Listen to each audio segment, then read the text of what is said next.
Exercice 5. Calcule 3 douzièmes plus 7 huitièmes et écris le résultat sous la forme d'une fraction irréductible.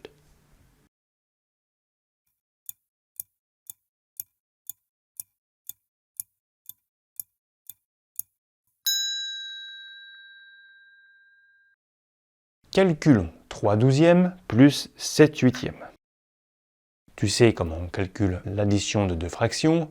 On commence par écrire les deux fractions sous un même dénominateur. Pour cela, on multiplie le numérateur et le dénominateur de la première fraction par le dénominateur de la deuxième. Et on multiplie le numérateur et le dénominateur de la deuxième par le dénominateur de la première.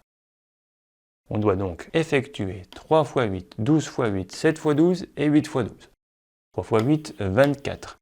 12 fois 8, c'est 10 fois 8 plus 2 fois 8. Donc c'est 80 plus 16, 96. 8 fois 12, c'est la même chose que 12 fois 8, donc 96. Et 7 fois 12, c'est 7 fois 10 plus 7 fois 2, donc 70 plus 14, 84. On a nos deux fractions qui sont écrites sous un même dénominateur. On garde le même dénominateur pour la somme des deux fractions et on additionne les numérateurs. 80 plus 20 égale 100, 4 plus 4, 8, 108 96e. On pourrait être tenté de répondre 108 96e, ce serait effectivement une fraction égale à 3 douzièmes plus 7 huitièmes. Mais souviens-toi, dans l'énoncé, on demandait une fraction irréductible. Une fraction irréductible est une fraction que l'on ne peut pas réduire. Or, cette fraction, on peut la réduire puisque le numérateur et le dénominateur sont des nombres pairs. Donc cette fraction n'est pas irréductible, donc elle ne conviendrait pas. Il y a plusieurs méthodes pour trouver la fraction irréductible égale à 108 96e. On pourrait décomposer 108 et 96 en produits de nombres premiers et simplifier en haut et en bas par les nombres qui seraient présents à la fois au numérateur et au dénominateur.